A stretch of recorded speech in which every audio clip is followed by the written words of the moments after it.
saludar a nuestra corresponsal, a nuestra amiga Nancy Flores, periodista y corresponsal de la revista Contralínea, para hablar precisamente del caso Gersmanero. Te saludo con mucho gusto desde la Cámara de Diputados, Nancy. ¿Cómo estás? Muy buenas tardes.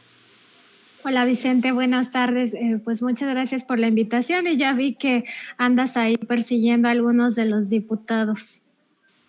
Así es, mi querida Nancy. Siempre es importante hablar con los protagonistas de la transformación o de la desgracia de México, cada quien que lo vea como quiera. Mi querida Nancy, hoy hablemos de Alejandro Gersmanero, quien es en estos momentos uno de los personajes más señalados desde los medios de comunicación por esta presunta investigación de la Unidad de Inteligencia Financiera. Un Alejandro Gersmanero que no da respuesta a lo que publica el periódico El Universal, que viene a la Cámara de Diputados y que no hace declaraciones a la prensa ayer, aquí en el recinto legislativo de San Lázaro, Nancy.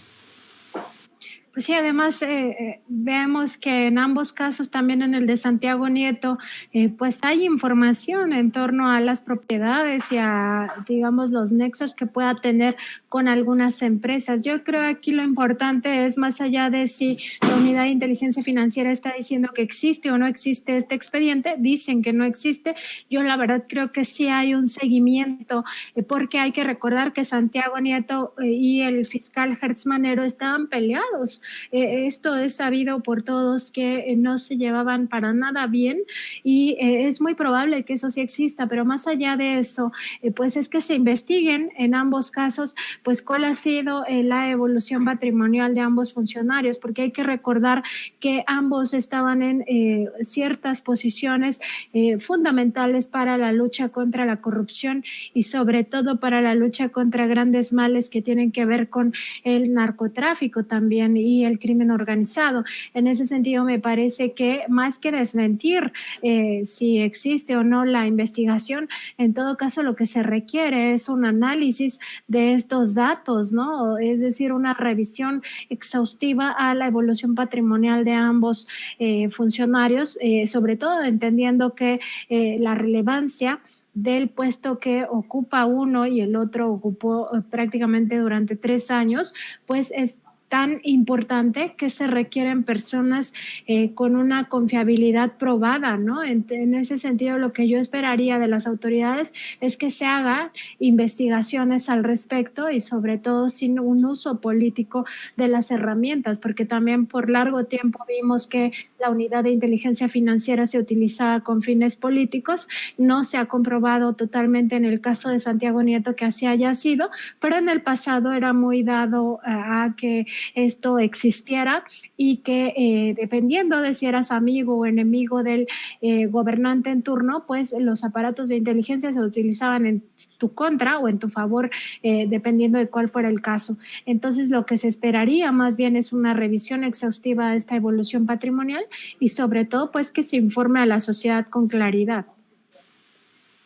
Porque estamos hablando de dos de los personajes, en el caso de Santiago Nieto y de Alejandro Gersmanero, de los personajes más importantes de esta lucha contra la corrupción de la que habla el presidente Andrés Manuel López Obrador, una lucha contra la corrupción fundamental en la Cuarta Transformación. Y esto también parecería un pleito casado entre los personajes, y no es secreto que tuvieron sus diferencias cuando ambos estaban en el puesto, Nancy. Así es, de hecho eso quedó absolutamente claro en declaraciones de cada uno hacia los medios de comunicación. Era evidente que no se llevaban bien, pero más allá de eso es que hay que trascender ese hecho que puede ser, digamos, como lo más superficial del asunto. El tema es los cargos que ocupan y como bien dices, Vicente, pues ambos se relacionan con el combate a la corrupción, pero hay que recordar que la corrupción en muchos sentidos, o sea, hay corrupción empresarial, hay corrupción gubernamental, está todo el tema de la delincuencia de cuello blanco, que tiene que ver con el manejo de finanzas a través de los sistemas financieros. En el caso de la Unidad de Inteligencia Financiera, además, un trabajo muy importante para seguirle la pista al lavado de dinero del crimen organizado, y el crimen organizado entendido no solamente como el narcotráfico, sino también como otras formas de defraudación, incluida la defraudación al fisco, que tanto daño le ha hecho al país. Por supuesto, otros asuntos que tienen que ver con robos o saqueos del erario, desvíos de recursos importantes. Entonces, en ese sentido, estamos viendo que ambas posiciones son clave, ¿no? En el caso de la Fiscalía General de la República, pues también para la hora de, pues ya judicializar los temas, también tiene que ver con todo esto, la corrupción, el crimen organizado y cualquier tipo de delito de carácter federal. En ese sentido, pues me parece que ambos personajes sí deberían de ser sujetos de fiscalización para comprobar que son personas honestas, que están en el cargo y que pueden pues ver por las mayorías, algo que no se hacía en el pasado definitivamente. Permíteme un momentito, querida Nancy, luego de sostener este diálogo con Adán Augusto López. Querida Nancy, opinión acerca de estas declaraciones de Santiago Krill. Bueno, habría que decir que al legislador pues le conviene que no miremos al pasado, no solamente por el tema de Felipe Calderón, que ya se lo preguntabas, Vicente, sino también por su propio papel, que fue recordado apenas ayer por el presidente Andrés Manuel López Obrador en esta pues montaje que hubo en torno a René Bejarano y también al exsecretario de Finanzas del gobierno de Andrés Manuel López Obrador en la Ciudad de México, cuando buscaron desaforarlo y también descarrilar sus aspiraciones hacia la presidencia de la República. Por supuesto que a este personaje pues le conviene que no recordemos ese pasado, ¿no? Donde el PAN pues le hizo muchísimo daño a México con muchos actos de corrupción, con por supuesto muchísimo saqueo de los recursos públicos, con todo lo que significó tanto el gobierno de Vicente Fox como de Felipe Calderón en términos de violencia estructural desde el Estado, desde el gobierno federal hacia la ciudadanía. Por supuesto que no le queda más que decir que hay que ver hacia el futuro, sí, pues claro, porque arrastran un pasado que es totalmente ignominioso y que nos queda de ver demasiado. Ahora sí que nos propone un borrón y cuenta nueva para poder entablar el diálogo con el oficialismo. Hazme tú el favor, borrón y cuenta nueva con todos los agravios que ya conocemos y que desnudamos tanto ustedes en la revista Contralínea como nosotros en Sin Censura, Nancy.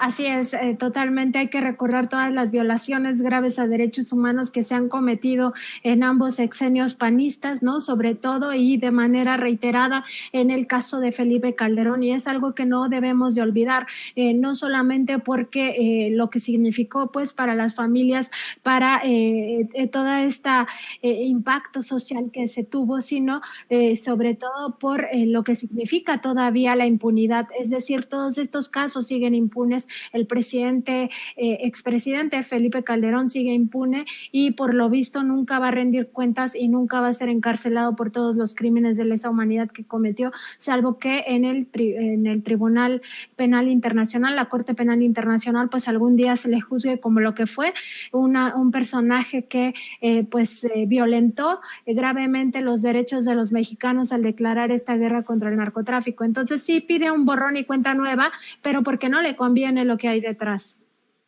Pues sí.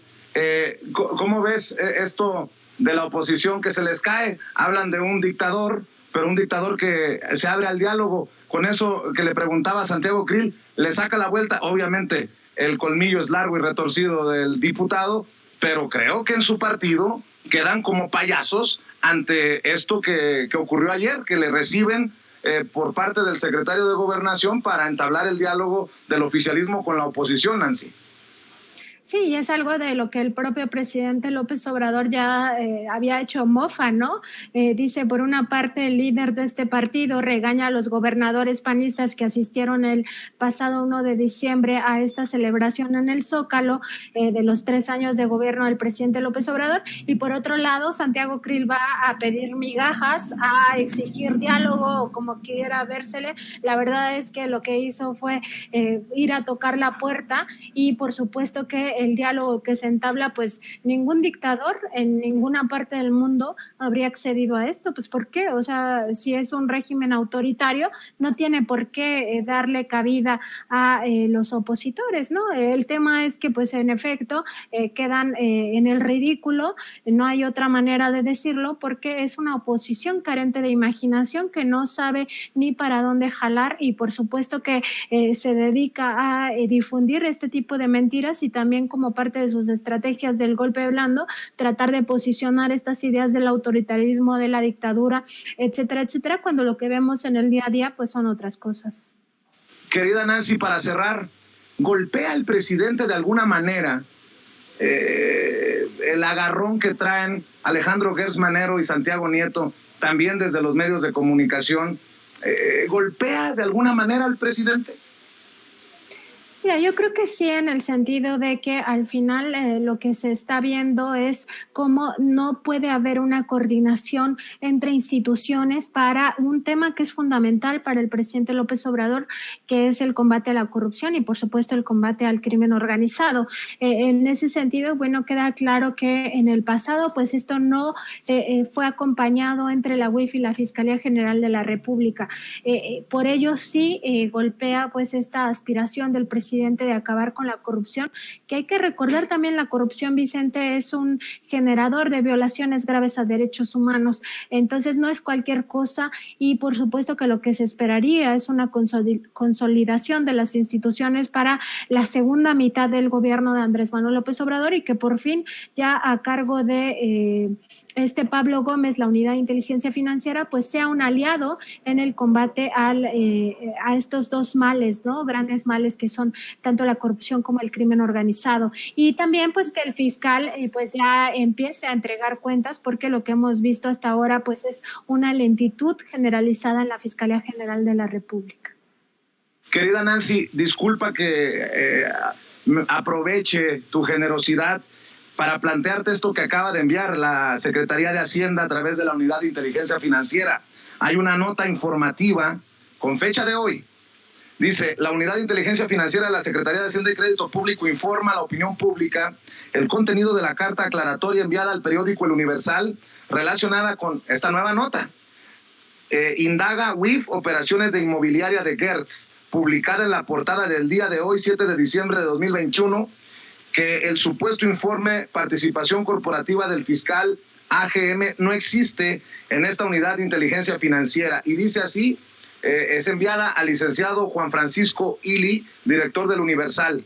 Señor director, en relación con la nota, indaga UIF operaciones de inmobiliaria de Gertz, firmada por Francisco Reséndiz y publicada el día de hoy, 7 de diciembre de 2021, en la portada del periódico que usted dirige, le comunico que el supuesto informe participación corporativa del fiscal AGM, Alejandro Gertz Manero, no existe en esta Unidad de Inteligencia Financiera.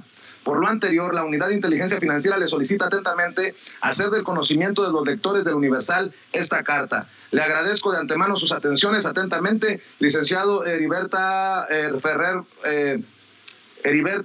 Arias, directora de Relaciones con Actividades Vulnerables de la Unidad de Inteligencia Financiera. Otro desmentido, otra tarjeta informativa desde la Unidad de Inteligencia Financiera que, con mucho respeto voy a decir, parecen la vocería del fiscal general de la República, Alejandro Gertz Manero, con dos notas informativas en 2 días consecutivos, querida Nancy.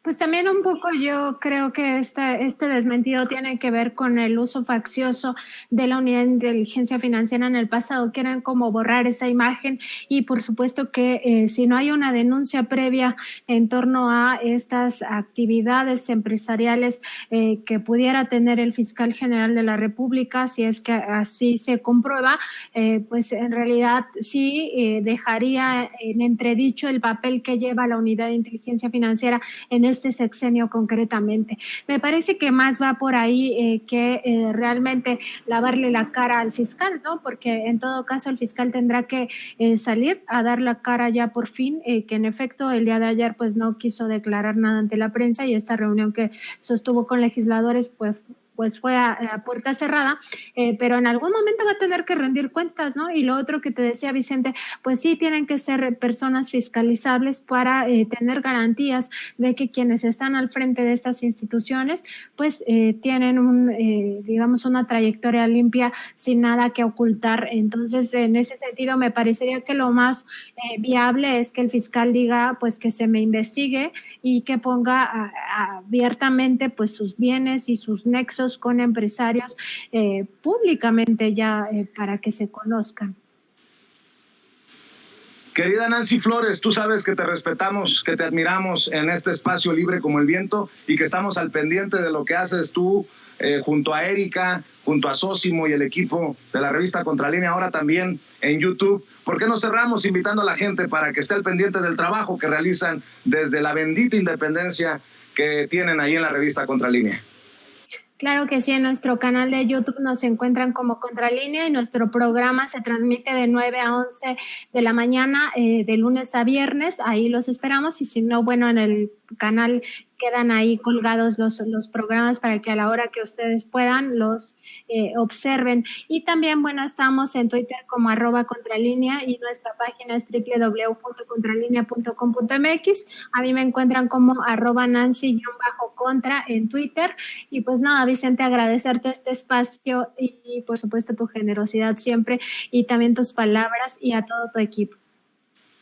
Gracias, Nancy. Nancy Flores, corresponsal de la revista Contralínea, hablando con nosotros sin censura. Antes de recibir a la doctora Leticia Calderón Chelius, que ya llegó por aquí en la Cámara de Diputados, formaba parte de un evento organizado por la diputada Andrea Chávez, que le llega al corazón